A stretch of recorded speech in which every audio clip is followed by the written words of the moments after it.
Good morning, children. In the previous class, we learnt about the natural realms of the earth. We divided the natural realms of the earth into 4 layers. The first layer is the lithosphere, which we have discussed about the first order landforms, second order and third order landforms. Then followed by the hydrosphere, and then followed by atmosphere, and the last one is biosphere. Today we are going to learn about a hydrosphere, children. As I made it very clear during the introduction of natural realms itself, hydro is nothing but it's derived from the Latin word called as huder, which means water. So sphere is nothing but circle shaped one, and this is a layer which consists of water. So it has been raining on earth for thousands of years. And have you ever thought about why the water in the seas and oceans never dries up? Have you ever thought about it? Less than 1% of water that reaches the earth is useful for the human beings. Then remaining 99%, can this water meet the necessities of all the living beings? Only this 1%? To know the answers to all these questions, let us read about the hydrosphere and the hydrological cycle, children. First, I will tell you about the hydrological cycle today. What is this hydrological cycle? Water is a cyclical renewable resource. It can be used and reused. Water goes through a cycle from oceans to the land. I think in class 7th itself we have learnt about the hydrological cycle. The water cycle goes, water from the oceans goes in the form of evaporation into the space, isn't it, and forms like a cloud. So the water cycle has been going on for billions of years, and all the life on the earth depends on it. So hydrological cycle is the circulation of water in different forms, that is from liquid, solid and gaseous phases. It also refers to the continuous exchange of water between the oceans, atmosphere, land surface, subsurface and all the living organisms. The hydrological cycle can be sometimes expressed as a rainfall is equal to RO. RO is nothing but, what is RO? Precipitation plus ET, evapotranspiration. We shall discuss about this. So the rainfall is equal to the all types of precipitation, and this is the runoff. RO is runoff, and ET is equal to evapotranspiration. There are 6 important stages involved in the water cycle. The first one is evaporation. Second one is transportation. And third one is condensation. Fourth one is precipitation. Fifth one is runoff. This is what the RO means, runoff. And the last is groundwater, the water which gets percolated after the rainfall. These are the 6 stages involved in the water cycle. First, let us see about the evaporation, children. Water is generally transferred from the surface of the earth to the atmosphere through a process called as evaporation. That means water gets transformed into vapor and it reaches the higher sky. So here the water changes from liquid state to the gaseous state. The sun warmth heats up the water bodies and evaporates the water from the earth's surface. So land, lakes, rivers, oceans, seas, these all steadily streams of water vapor through this process. Plants also lose water. Do you know the plants also lose water and into the air through a process called as transpiration. Evaporation is a process everybody know, but transpiration, do you know, children? It's a process through which the plants will give away vapor into the atmosphere, and even human beings also contribute into the atmosphere by giving away, by releasing the water vapor. You know what is that process called as? Exhalation. Exhalation. Even the ice gets directly converted into vapor, not into the liquid. If you open the fridge door, okay, a smoky like air comes out. That's a vapor, isn't it? So the process of ice getting turned into vapor is called as sublimation. Not only evaporation, there are other processes also involved, but evaporation is a major one.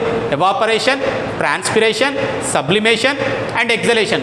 These all are the process through which the water vapor gets into the atmosphere. Then once it gets into the atmosphere, it's the movement of the water vapor through the atmosphere, specifically from over the oceans to over land in the form of clouds, is the transportation. Generally, once this vapor forms into cloud, these clouds gets transported onto the land. So this transportation, this mechanism of movement of this vapor onto the land is called as transportation. Clouds are propelled from one place to another either by the air circulation, the upper air circulation, or surface based circulations like land and sea breezes and other mechanisms. So transportation is an important mechanism through which the clouds move onto the land, or they are propelled to move onto the land. Then once this transported water vapor eventually turns into the water droplets, the process through which vapor converts into water is called as condensation. They form into the tiny droplets of water, and they no longer hold these droplets of water. Then it leads to another mechanism called as precipitation. The primary mechanism of transporting water from the atmosphere to the surface is called as precipitation. When the clouds meet cold air, the water vapor turns into the water there, and it keeps on depositing back onto the land. So precipitation can be in any form. Precipitation, rainfall is one of the form of the precipitation. Apart from rainfall, snowfall, sleet, and many other forms are also present. Fog is also a form of a precipitation. And coming to the runoff, once the precipitation occurs, the water which is deposited on the land, they get runoff. Most of the water which returns to the land flows down the hills as runoff. Some of it gets penetrated into the land and charges the groundwater, while the rest of them will join the rivers. They flow in the rivers and they return to the oceans, where again it evaporates and reaches the clouds. So groundwater, under special circumstances, groundwater can even flow under the artesian wells. The flow of groundwater is much slower than the runoff. The hydrological cycle is not a simple process of circulation of water between the ocean, atmosphere and the land, but there are a number of subcycles operating within it, due to which we easily experience the rainfall, and which is the source of water on the earth. You know, children, 97.25% of the water, 97.25% of the water is saline in the oceans. The water available on the earth, and it is only 2.75% of water which is fresh water, and the greatest portion of the fresh water, that is out of this 2.75, 69.56% is in the form of ice, which we cannot drink. It is in the form of ice. The snow cover present in Arctic and Antarctic region consists of this one. And you know, the fresh groundwater is 30%, and only 0.34% of the total amount of fresh water on the earth is concentrated in lakes, rivers, reservoirs. Only 0.34% of the water. Then if this little percentage of the water, fresh water available, is a source for the thousands of living creatures and thousands of domestic household works of these huge population, you can imagine about the 97% of the saline water available on the earth. So where it is more accessible easily to all our needs, and absolutely vital for the water ecosystem. Water is also essential for our ecosystem. Tomorrow we shall learn about the oceans. We have learnt about the continents already. There are 5 major oceans: the Pacific Ocean, Atlantic Ocean, Indian Ocean, and Southern Ocean, that is the Antarctic Ocean and Arctic Ocean, where we shall learn about the relief of the ocean, how the land masses are present.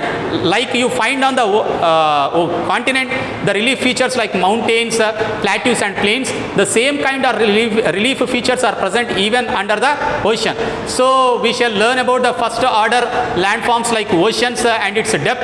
The geographers have divided these 5 oceans, but originally they all are interconnected, and the sea is often used interchangeably with ocean, but strictly speaking, a sea is a body of saline water which is partially or fully enclosed by the land mass. But whereas the major oceanic divisions are defined in parts of the continents. So various archipelagos and other criteria, we need to discuss that these continents are present in between the ocean, but oceans doesn't have any kind of geographical boundaries. So we shall see about the different archipelagos in our next section and ocean relief. Thank you, children.